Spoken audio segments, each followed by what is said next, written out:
Haleluya. Kami bersyukur pada Allah untuk puji-pujian dan anthem.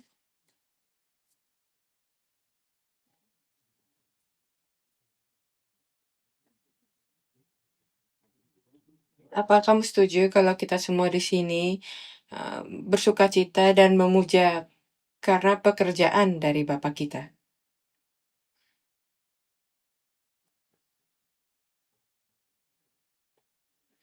Dan pengorbanan dari Tuhan kita Yesus Kristus anaknya.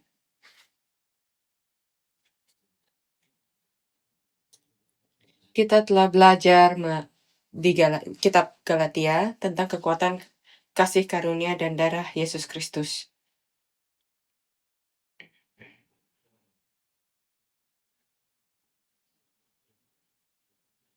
Mari kita ingat kalau kita semua di sini karena pekerjaannya.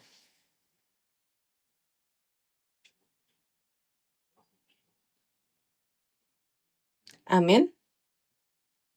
Hari ini judulnya adalah kebenaran dari Injil dan iman.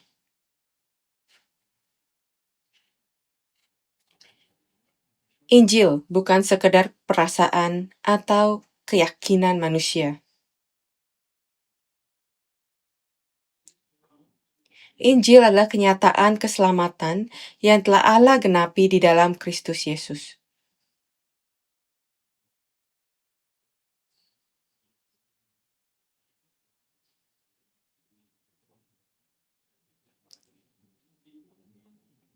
Dan kebenaran Injil itu adalah satu-satunya kebenaran yang memisahkan hidup dari kematian dan berkat dari kutukan bagi umat manusia.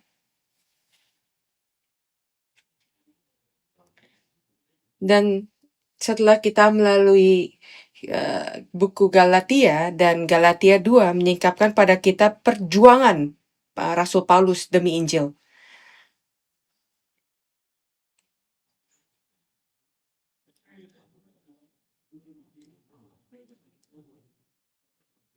Saya berdoa semoga kamu dan saya bisa berjuang untuk kebenaran dari Injil itu setiap hari.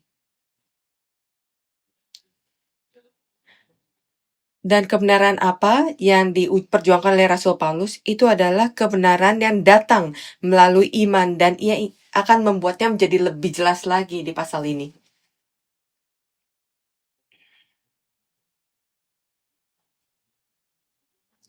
Jadi melalui bacaan hari ini, saya ingin kita bertanya pertanyaan ini.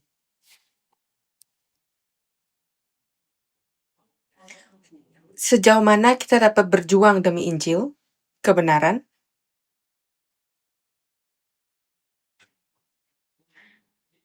Apakah saya sekarang berjuang setiap hari untuk menjaga kebenaran Injil di dunia ini?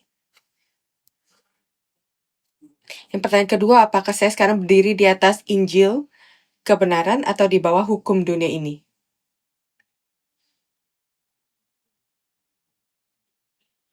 Jadi mari kita melihat di Galatia pasal 2 dan kita merenungi apa yang diajar oleh Rasul Paulus kepada kita.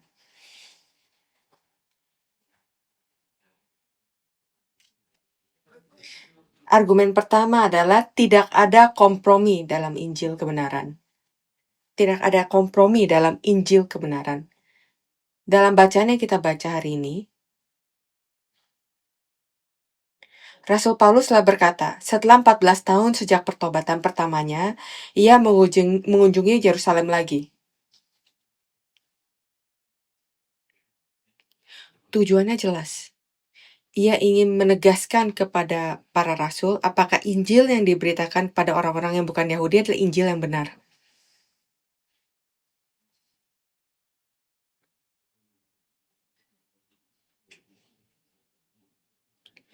Dan kunjungan ini juga secara juga dicatat di Kisah Para Rasul pasal 15.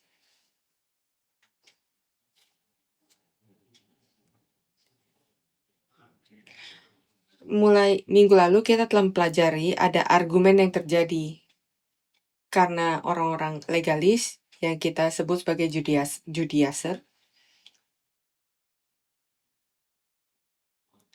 Rasul Paulus berkhotbah kepada orang-orang bukan Yahudi, Injil Yesus, kalau kasih karunia Yesus itu sudah cukup untuk keselamatan. Yang kita perlukan adalah iman untuk bisa diselamatkan oleh Yesus Kristus. Tapi orang-orang legalis ini berkata di atas semua itu akan lebih baik lagi dan lebih bisa confirm lebih aman kalau kita bisa mengikuti semua hukum-hukum termasuk di sunat.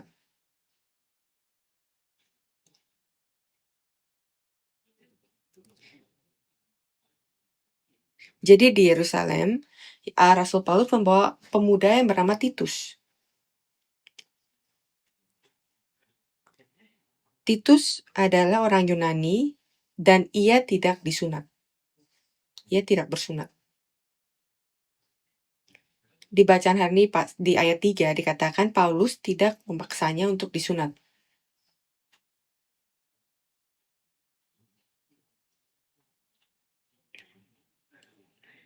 Jadi bagaimana menurut kamu, apakah Titus diselamatkan atau tidak?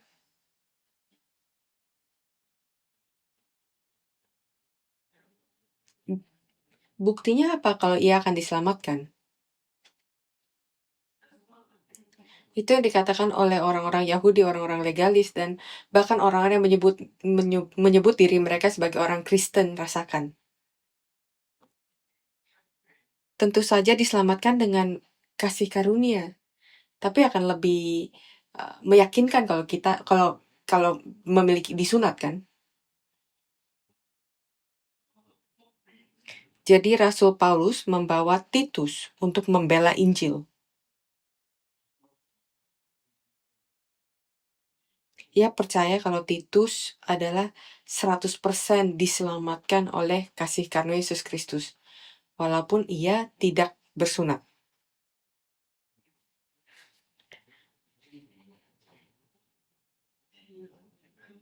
Ia membela bahwa Injil adalah kuasa Allah yang menuntun kepada keselamatan melalui iman, bukan melalui perbuatan.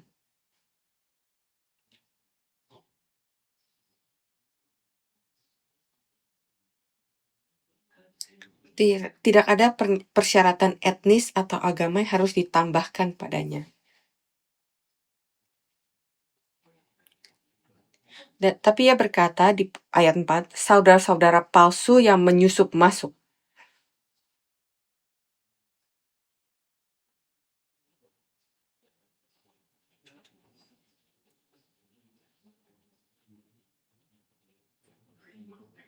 Pada saat itu dan pada saat kita, itu hal yang sama.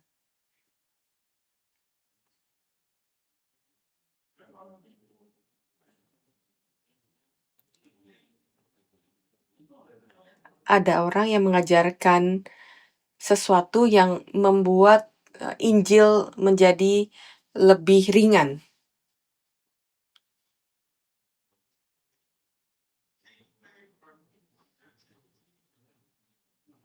Untuk mengambil keyakinan kita dan kebebasan kita dalam Kristus dan membawa kita ke dalam perbudakan. Untuk Rasul Paulus, perjuangan ini bukan untuk pengudusan teologis, tapi perjuangan untuk mempertahankan kebenaran dari Yesus Kristus. Ayat 5 berkata, tetapi sesaat pun kami tidak mau mundur dan tunduk kepada mereka agar kebenaran Injil dapat tinggal tetap pada kamu.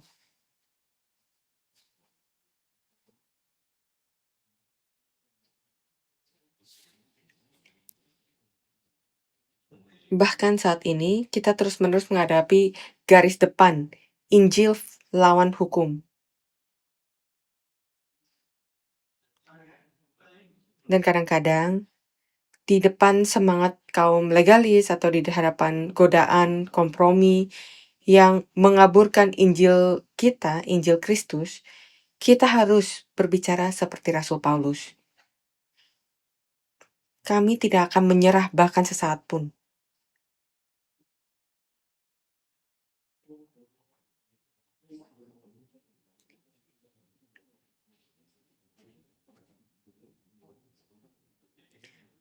Sekarang, hukum dari dunia ini atau cara dari dunia ini yang mencoba mengaburkan dan membingungkan pemahaman orang-orang tentang Injil, tentang firman Allah yang benar.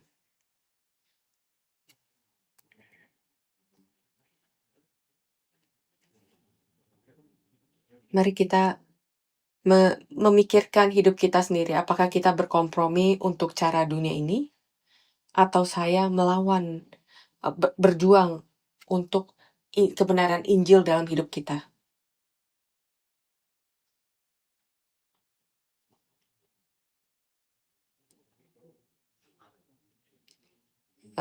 Rabu kemarin kita telah mendengarkan dari khotbah pendeta pendiri. Judulnya adalah Injil Allah adalah Injil saya.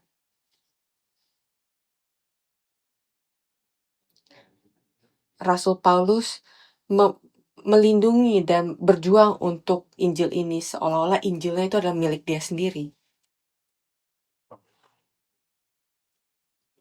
Jika ada seseorang yang ingin memberikan rumor tentang orang tua kamu,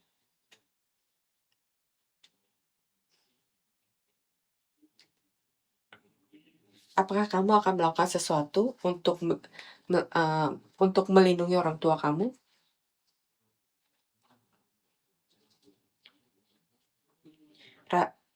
Pendeta Brampart pada hari Rabu bertanya, apakah kamu juga bisa berkata kalau Injil ini adalah Injil saya?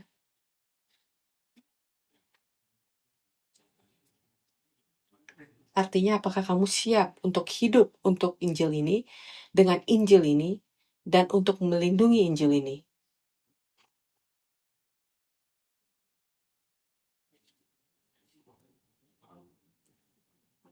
Dan ia berkata kalau Injil ini adalah Tuhan kita, Yesus Kristus itu sendiri. Pada akhirnya, perjuangan ini adalah pertarungan antara teosentrisme dan antropocentrisme. Teosentrisme dan antropocentrisme. Teosentrisme adalah hidup yang berpusat pada Allah, dan antropocentrisme adalah hidup yang berpusat pada manusia.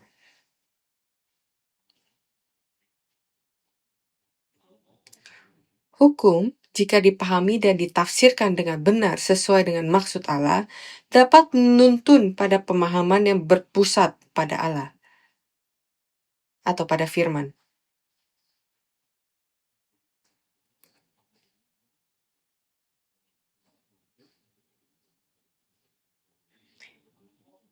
Kalau kamu ikuti hukum dengan cara yang benar seperti yang dimaksud oleh Allah, maka tujuannya adalah mengasihi Allah dan mengasihi sesama.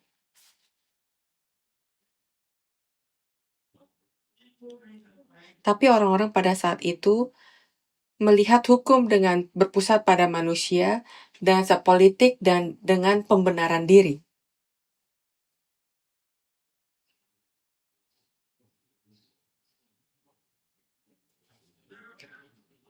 Oleh karena itu, ketaatan mereka terhadap hukum berubah menjadi ideologi humanistik yang menentang hukum kasih sejati di bawah perjanjian baru yang diberikan oleh Yesus.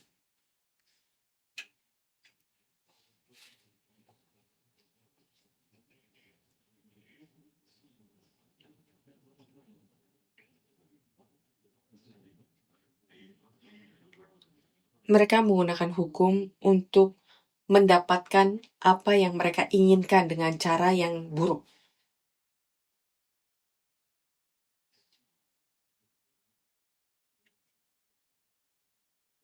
Itu sebabnya Rasul Paulus berkata, keselamatan itu bukan dilakukan dengan cara yang berpusat pada manusia atau dengan hidup berpusat pada manusia, tapi dengan iman. Ia tidak mencoba membuat keselamatan ini lebih ringan dari apa yang sebenarnya.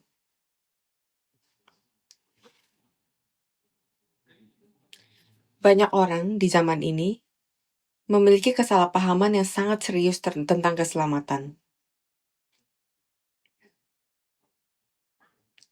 Yang pertama, mereka pikir mereka diselamatkan melalui satu doa, yaitu doa orang berdosa.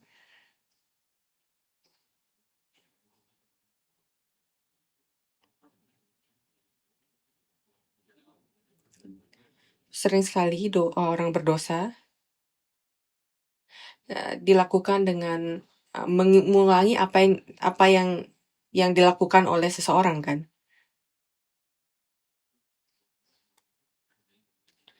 Gereja dan pendeta sering memberikan kesan dan ajaran yang salah bahwa pengakuan atau persetujuan satu kali mereka dan doa orang berdosa akan menjadikan mereka orang Kristen dan menjamin tiket mereka ke surga.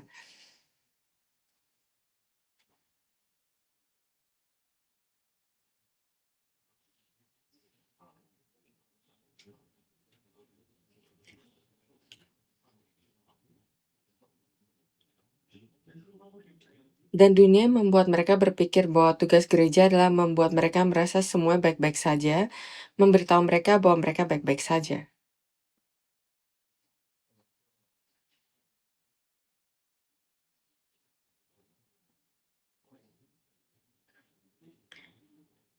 Hubungan seperti apa yang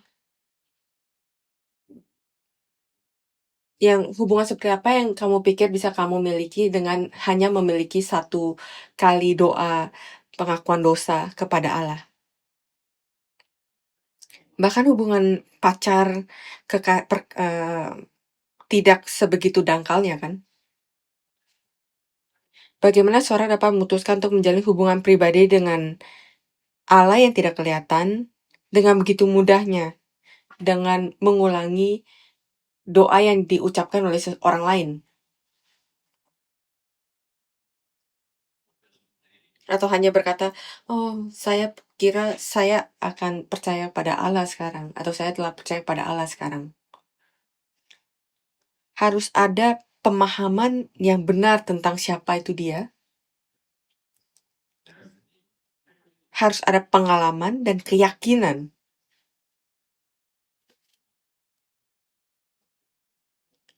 sebelum kita bisa berkomitmen pada apapun. Keselamatan itu tentang memiliki persekutuan dan hubungan yang bersama dengan Allah. Apa yang dikatakan Rasul Paulus bukan berkata, ini adalah jalan mudah. Kasih karunia adalah jalan mudah atau tiket mudah menuju keselamatan.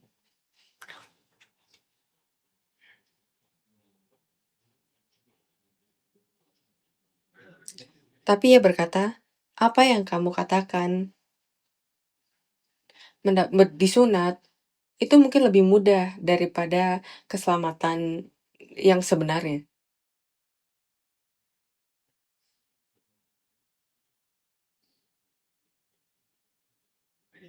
Seringkali, terutama mereka yang tumbuh di keluarga kekristenan, terus berpikir kalau mereka telah diselamatkan karena mereka pergi ke gereja sepanjang hidup mereka.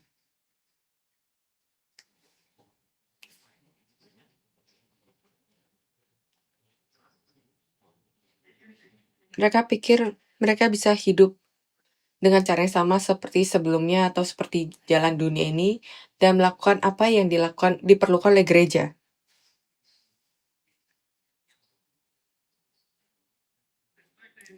Sama seperti orang Israel yang mengatakan mereka adalah umat pilihan Allah selama mereka disunat. Mengesampingkan masalah rohani, yaitu benar-benar percaya pada Allah, memahami firman-Nya dan taat pada firman-Nya.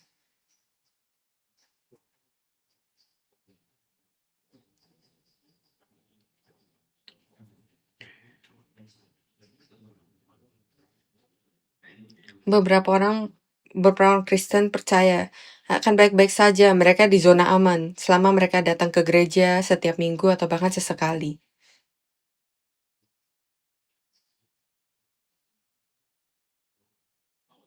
Bagaimana kamu? Kamu memiliki hubungan dengan Kristus, dengan Bapa kita di surga?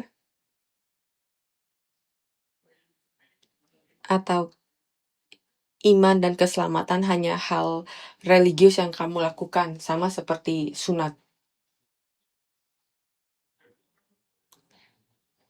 Ada sebutan untuk hal ini. Itu disebut kekristenan kultural.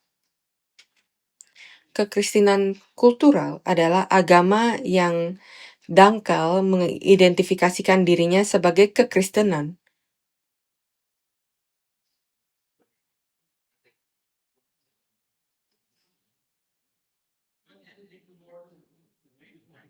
Tapi tidak menganut imannya.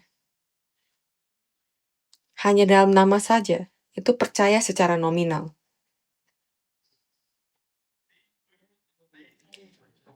Ia menyandang label Kristen, tetapi label tersebut lebih berkaitan dengan latar belakang keluarga, pendidikan, keyakinan pribadi, kalau Yesus adalah Tuhan.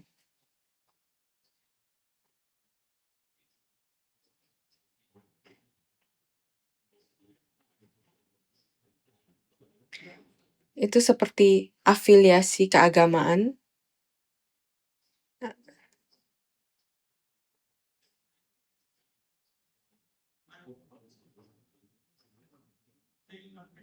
Dan berkata kalau saya orang Kristen karena saya lahir di keluarga kekristenan. Saya orang Kristen karena saya pergi ke gereja. Itu sangatlah dangkal. Bagaimana dengan kita?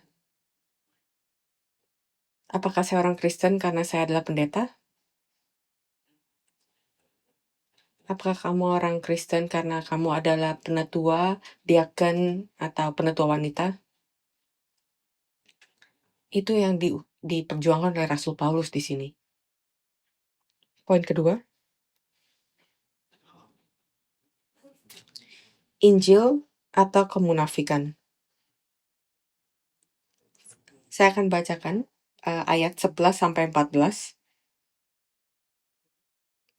Tetapi waktu Kefas datang ke Antiokhia, aku berterang-terang menentangnya sebab ia salah.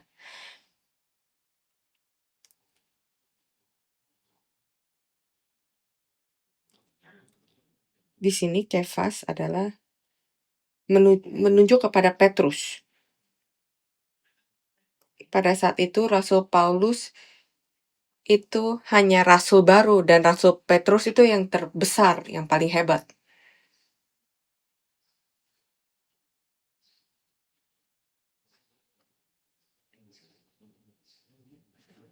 Ayat 12, karena sebelum beberapa orang dari kalangan Yakobus datang, ia makan sidangan dengan saudara-saudara yang tidak bersunat. Tetapi setelah mereka datang, ia mengundurkan diri dan menjauhi mereka karena takut akan saudara-saudara yang bersunat.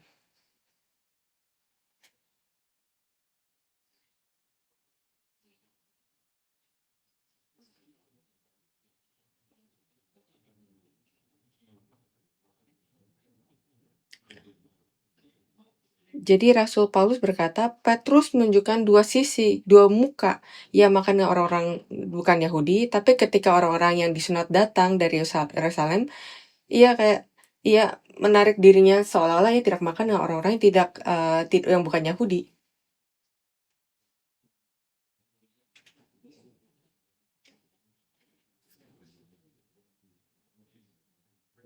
Ayat 13, dan orang-orang Yahudi yang lain pun turut berlaku munafik dengan dia, sehingga Barnabas sendiri turut terseret oleh kemunafikan mereka.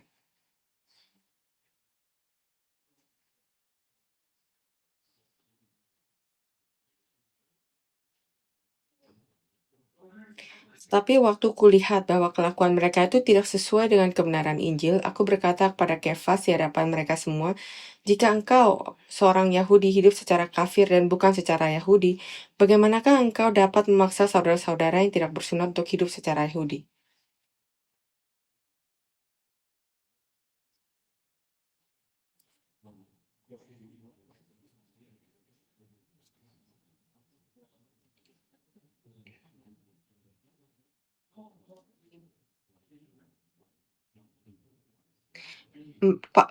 Paulus menyebut perilaku ini sebagai kemunafikan.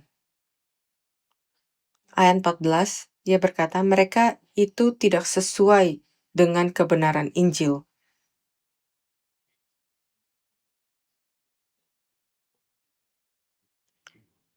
Dalam bahasa Yunani, itu artinya berjalan lurus. Rasul Paulus tidak takut, bahkan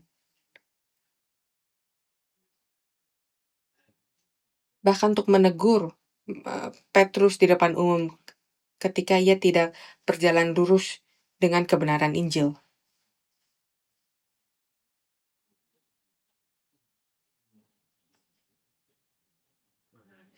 Pendeta Abraham Park pada saat memberitakan khotbah di Galatia pasal 2,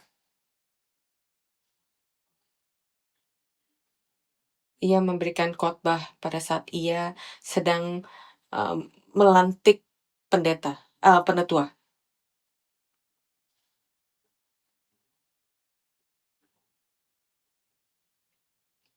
Pada saat upacara pelantikan penetua. Dan ia berkata, gereja perlu penetua seperti pilar gereja ini.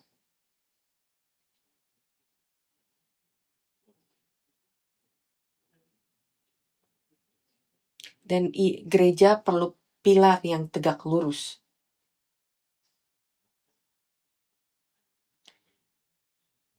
Ketika gereja memiliki pilar yang tidak lurus, maka gereja itu bisa runtuh. Saya benar-benar berdoa, seluruh pendeta dari gereja kita berjalan lurus dengan Injil Yesus Kristus, dalam Injil Yesus Kristus.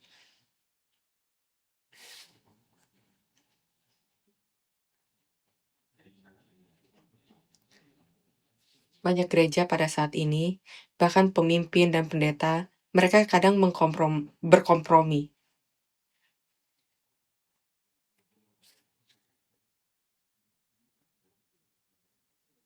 Mereka khawatir bagaimana orang lain bisa memandang mereka.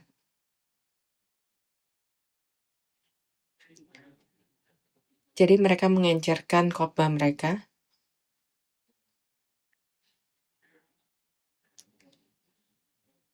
Mereka tidak tahu atau tidak yakin tentang kebenaran dan hanya fokus untuk menyenangkan orang-orang sehingga mereka bisa mendapatkan donasi lebih banyak.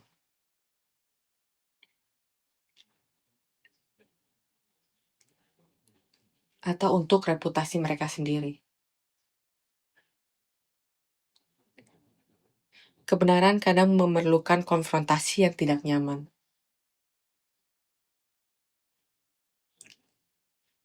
Kalau firman Allah datang untuk mengkonfrontasi kamu, mari kita bersyukur. Itu adalah firman yang membuat kita berada pada jalan yang lurus. Sekarang kesimpulan.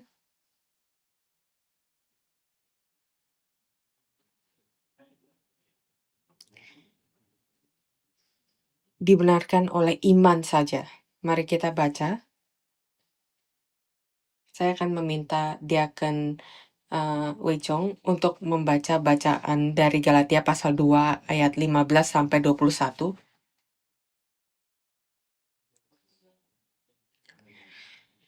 Menurut kelahiran kami adalah orang Yahudi dan bukan orang berdosa dari bangsa-bangsa lain. Kamu tahu bahwa tidak seorang pun yang dibenarkan oleh karena melakukan hukum Taurat, tetapi hanya oleh karena iman dalam Kristus Yesus. Sebab itu kami pun telah percaya kepada Kristus Yesus, supaya kami dibenarkan oleh karena iman dalam Kristus dan bukan oleh karena melakukan hukum Taurat. Sebab tidak ada seorang pun yang dibenarkan oleh karena melakukan hukum Taurat. Tetapi jika kami sendiri, sementara kami berusaha untuk dibenarkan dalam Kristus, ternyata adalah orang-orang berdosa, apakah hal itu berarti bahwa Kristus adalah pelayan dosa? Sekali lagi tidak. Karena jikalau aku membangun kembali apa yang telah kurombak, aku menyatakan diriku sebagai pelanggar hukum Taurat. Sebab aku telah mati oleh hukum Taurat, untuk hukum Taurat, supaya aku hidup untuk Allah. Aku telah disalibkan dengan Kristus. Namun aku hidup, Tapi bukan lagi aku sendiri yang hidup, melainkan Kristus yang hidup di dalam aku, dan hidupku yang dihidupi sekarang di dalam daging adalah hidup oleh iman dalam Anak Allah yang telah mengasihi aku dan menyerahkan dirinya untuk aku. Aku tidak menolak kasih karunia Allah, sebab sekiranya ada kebenaran dalam hukum Taurat, maka sia-sialah kematian Kristus. Amin. Ini adalah pusat atau inti dari seluruh kitab Galatia. Tema utama dari kitab Galatia. Ayat 16 dikatakan, kamu tahu bahwa tidak seorang pun yang dibenarkan oleh karena melakukan hukum Taurat, tapi hanya oleh karena iman dalam Kristus Yesus.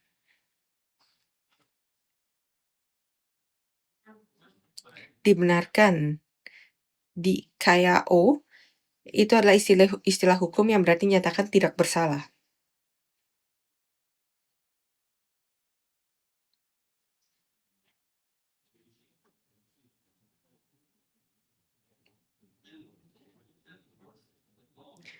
Dan pada saat dikatakan melakukan hukum Taurat, meliputi semua upaya keagamaan dan moral manusia. Rasul Paulus berkata, oke, mari kita jujur saja di sini.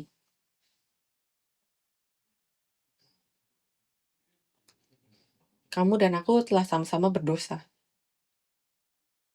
Bagaimana kita bisa dimaafkan atau diampuni? Bagaimana kita bisa dibenarkan? Apakah kita disunat atau segala hal mengikuti hukum Taurat, apakah kita akan dibenarkan? Kebenarannya adalah kebenaran itu hanya terjadi jika Allah mengatakan kita tidak berdosa.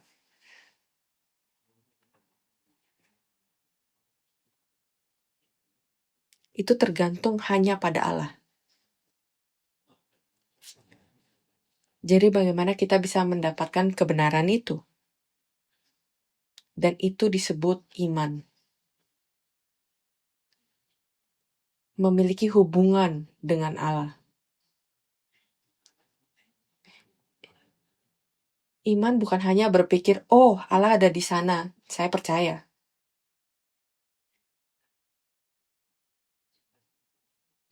Iman itu adalah benar-benar masuk ke dalam hubungan itu. Mana yang lebih mudah? Iman yang sebenarnya, atau hanya disunat? Mana yang lebih berat atau lebih penting? Mana yang benar? Mari kita pikirkan dengan sangat hati-hati iman kita pada hari ini.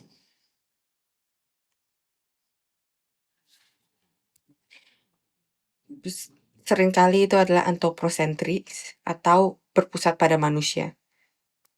Seringkali itu adalah saya yang menjadi pusatnya. Apakah kita benar-benar selamat? Apakah kita benar-benar percaya kepada Allah? Rasul Paulus berkata, ini adalah iman. Saya telah disalibkan dengan Allah. Jadi bukan lagi saya hidup, tapi Kristus hidup di dalam saya. Dia berkata, ini adalah hasil dari iman. Ini adalah hasil dari keselamatan. Diri saya yang lama telah hilang sepenuhnya. Bukan hanya menambahkan sunat ke dalam diri saya yang lama. Diri saya yang berdosa sudah benar-benar tidak ada. Dan saya hidup dengan hidup yang baru. Dan hidup yang baru ini adalah milik Kristus. Berapa banyak dari kita yang bisa berkata hal ini? Semoga setiap orang di Gereja Sion bisa dengan percaya diri, bisa berkata di Galatia pasal 2 ayat 20 dengan seluruh hati kita.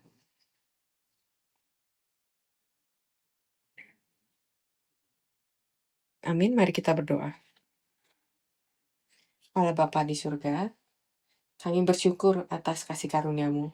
adalah kasih karunia dan kasih-Mu yang telah menyelamatkan kami.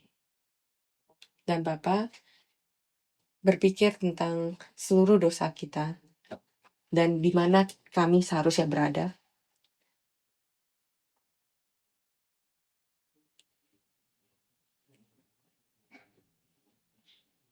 Tidak ada hal lain yang dapat kami lakukan selain bersyukur kepadamu karena Engkau telah menyelamatkan kami. Semoga Injil ini bisa menjadi Injil kami. Semoga kami bisa hidup menurut Injil kebenaran ini.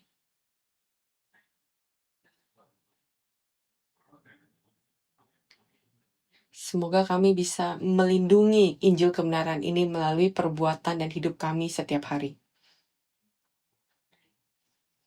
Tolong izinkan iman kami bisa menjadi tulus dan berpusat kepada Allah. Kami bersyukur atas kasih karunia-Mu. Dalam nama Yesus kami berdoa. Amin. Mari kita bersyukur kepada Allah.